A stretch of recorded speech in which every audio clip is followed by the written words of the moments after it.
கட்டினா பொண்டாட்டியா இருந்தாலும் நம்ப கூடாதுடா கம்மநாட்டி பையன்னு ஊர்நாட்டுல ஒரு வாக்கியம் சொல்லுவாங்க. அந்த சொல்லுக்கு ஏத்த மாதிரி இப்போ ஒரு விஷயம் நடந்திருக்கு. எனக்கு எல்லாம் என்ன விஷயம் அப்படின்னா, வெஸ்ட் பெங்கால்ல இருக்கிற ஒரு ஃபேமிலி ஹஸ்பண்ட் கிட்ட ஒய்ஃப் வந்து 1 இயரா வந்து அடம் பிடிச்சிருக்காங்க. அதாவது எனக்கு ஒரு குழந்தை இருக்கு, அந்த பிள்ளைக்கு வந்துட்டு நம்ம கல்யாணம் பண்ணி கொடுக்கணும், படிக்க வைக்கணும், அதுக்காக ஒரு 10 லட்சம் ரூபாய் தேவைப்படுது. நீ சம்பாதிச்சு என்னைக்கும் கொடுக்க போறது கிடையாது.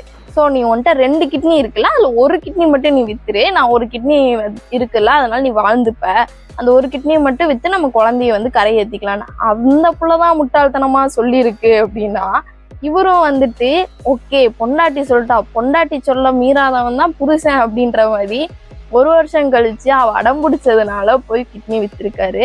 And it's a illegal thing. நான் திருப்பி சொல்றேன், ஃபேமிலி அதாவது பிளட் ரிலேஷன்ஸ்க்கு மட்டும்தான் நம்ம இந்த மாதிரி டொனேட் பண்ண முடியும்.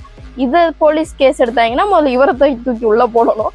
அண்ட் ஈவன் அந்த கிட்னியை வித்து 10 லட்சம் ரூபா வாங்கியிருக்காங்க. இங்கதான் பெரிய ட்விஸ்ட். பொண்டாட்டி வந்துட்டு தன் கள்ளக்காதலனோட ஓடுறதுக்காக 1 இயரா பிளான் பண்ண விஷயம் அது. புருஷனோட கிட்னி வித்துட்டு 10 லட்சம் ரூபா வாங்கிட்டு தன் கள்ளக்காதலனோட ஓடி போயிட்டாங்க. அண்ட் ஈவன் இப்ப அந்த போலீஸ் வந்து தேடிட்டு இருக்காங்க. ஆனா எனக்கு என்ன கேட்கணும்னா, அவ்வளோ நல்லவனுங்களாடா நீங்க, பொண்டாட்டி சொல்லுக்கு மறுபேச்சு இல்லைன்ற மாதிரி கிட்னி எல்லாம் கொடுத்துருக்கீங்க. தங்கமான பசங்கடா நீங்களாம்.